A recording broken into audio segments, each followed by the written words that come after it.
So, I don't know if you've noticed this about me, but I am deeply concerned about the sheer volume of Saudi ownership and influence in esports. I know I don't really talk about it, but it is something that bothers me because I don't believe a lot of their values are compatible with the values we say we want to have in esports. That's all. Got nothing against the Saudi Arabian people. Got nothing against anyone. Right? I'm a lover. But the Saudi Arabian state, not so much. Right? The Saudi Arabian state is imprisoning women's rights activists. The Saudi Arabian state is persecuting gay people, not just influencers, just regular gay people trying to live their lives. They use cross-dressing laws to persecute trans people. I don't really want that in my esports. I never have. I've always wanted esports to be a place where we can all come, and if you want to, you check your baggage at the door if you want to. You be whoever the fuck you want. You make up a little cartoon avatar for yourself. You give yourself a nickname, right? And you get to escape this world that can be nightmarish for us all sometimes. It's the ultimate form of escapism. Or maybe you don't consider it's baggage that you have to check at the door and you want to come in, you want to find similar people to yourself. Well, this is great because we've got the internet and we've got the common interest that we all love, competitive video games. So be who you want to be. It's esports. Everybody's welcome.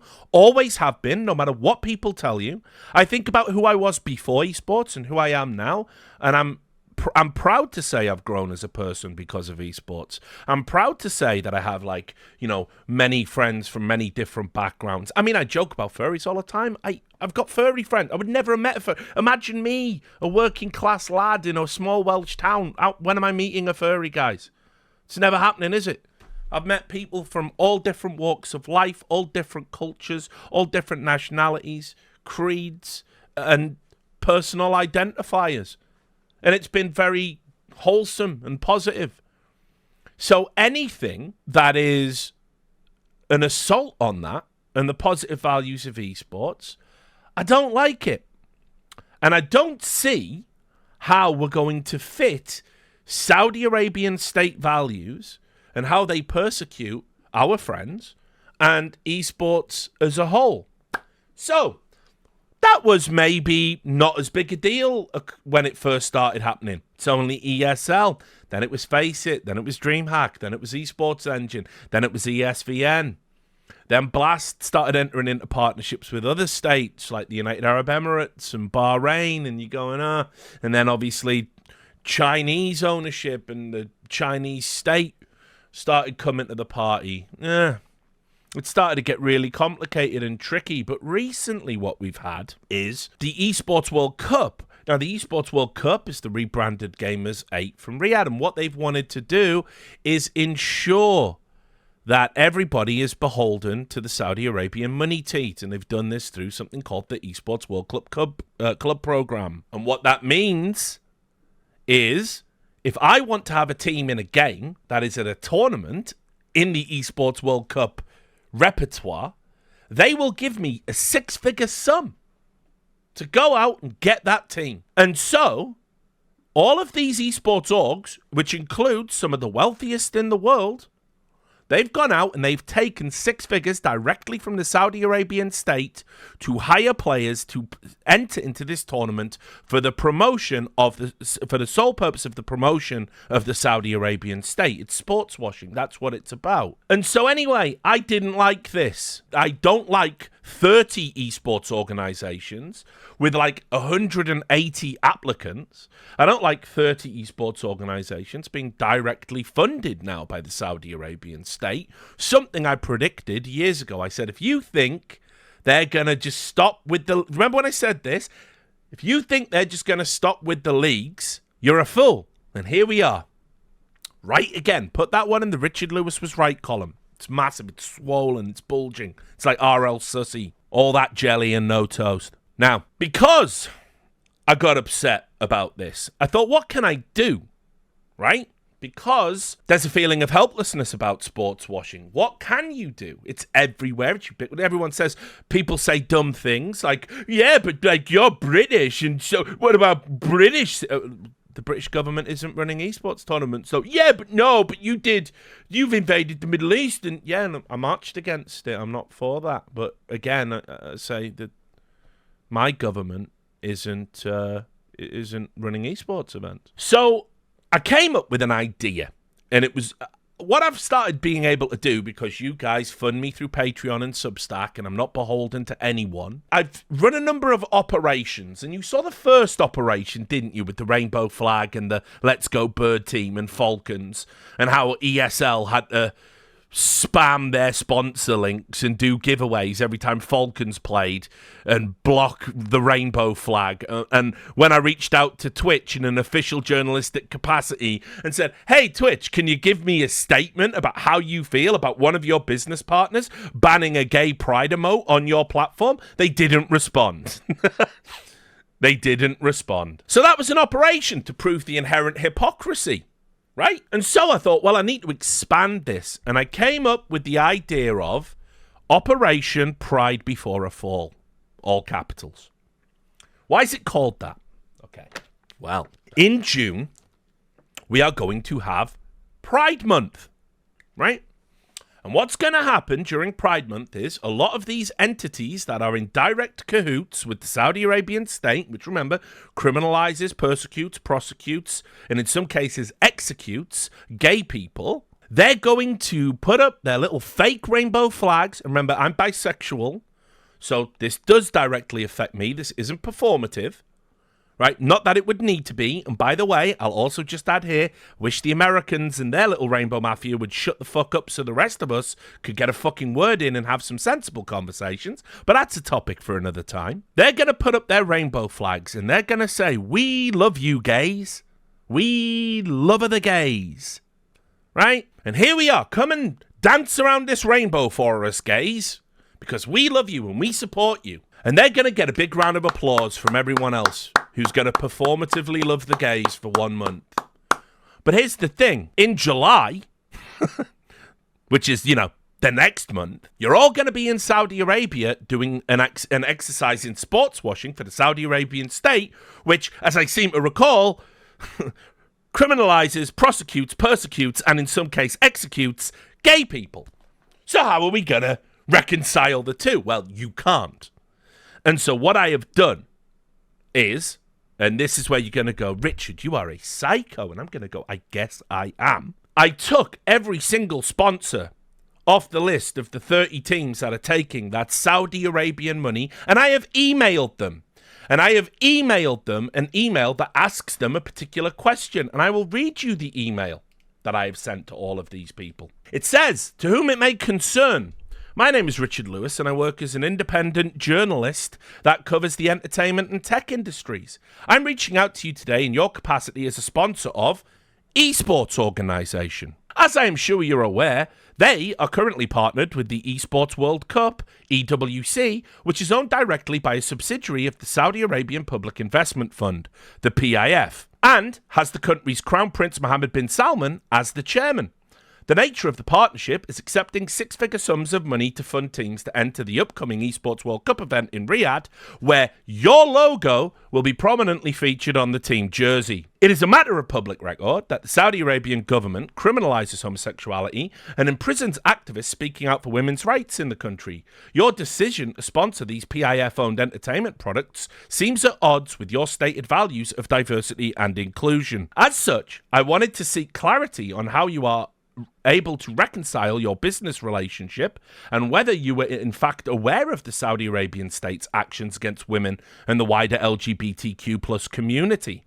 In addition to any statement you provide, I also ask if you have any plans to promote Pride causes this June. If so, I would further ask if your position as a promoter of Pride Month and a sponsor with a business relationship with the Saudi Arabian state seems in any way contradictory to you.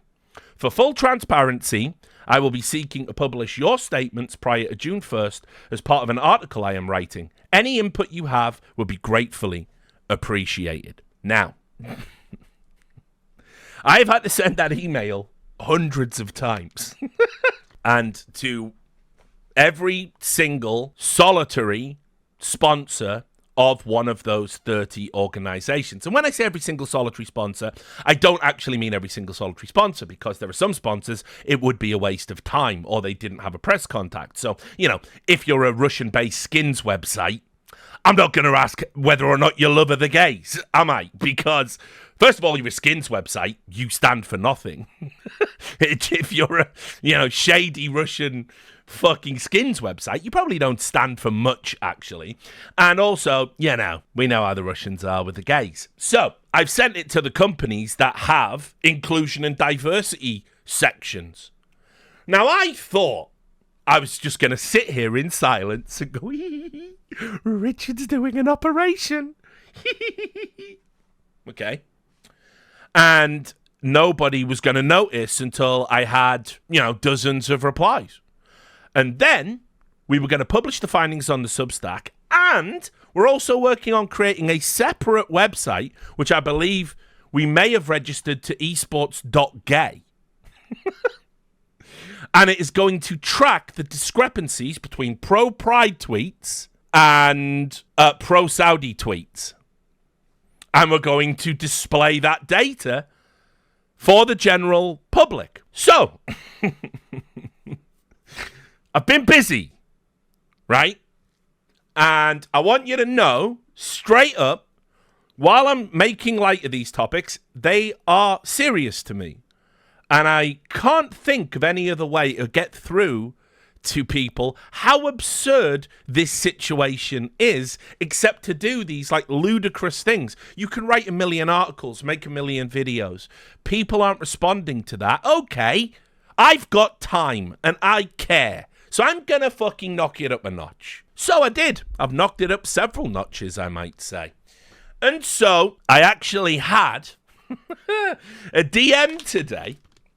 I'm not going to say from who. I'll spare them the blushes. But I had a DM from an owner of one of these orgs. I'll read it to you. It's only short. What the fuck on emailing our sponsors? That's fucking low, man. Yes, truly it was I that have crossed the line. Truly it is I that have crossed the line by saying, hey, look, maybe, okay, you can take the Saudi money, right? Can't stop you doing that. You're all in on that. But this sponsor over here might not know what you're doing, and they say they support gay rights. So I'm simply making them aware of your choices as a business, and I want to know if that impacts on their desire to sponsor you anymore. Now, I'll tell you, I didn't come up with this by myself, did I? I seem to recall, it started in about 2015, didn't it? When the journalists used to use this method to go after people for, I don't know, supporting Donald Trump. Ooh, real sins, yeah? Voting Republican? Well, you're a Nazi, sorry. Have to take your sponsors away. Doing this in public? Sorry. You don't get to have a job anymore. Sorry. Oh. And then, after doing that, to just people playing the circle game, and other dumb shit.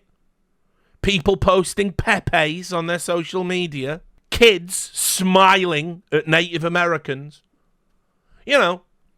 After years of doing that, to just normal folk, not doing anything wrong, you then spent 2 years gaslighting everyone, saying, cancel culture's not even real. It's just accountability culture, actually. What are you even worried about? So, I want to thank all of those piece of shit journalists that spent their entire time going out and finding old tweets, ruining people's lives, dragging people through the mud. I want to thank you for showing me what works. I want to thank you, Sleeping Giants, for showing me what works. And so, it's going to start with me. But, listen, we got lots of journalists that feel the way I do in esports. Let's see how it's going to go over. Because you're going to go, it's just going up on Richard Lewis's Substack. It's not really a big deal. I got some favours I can call in. I got some people that I know. Outlets you might respect. Let's see how much noise I can make. And for the record, not suicidal. So, that is Operation Pride Before a Fall. And it is called Pride Before a Fall for this reason. because they are going to celebrate Pride, or what might even arguably be more embarrassing, not celebrate Pride. And then the next month, they are going to fall. They are not going to stand on their principles. They're going to go to Riyadh, and they're going to promote the Saudi Arabian state in exchange for fistfuls of money. And so, I consider that quite a high fall.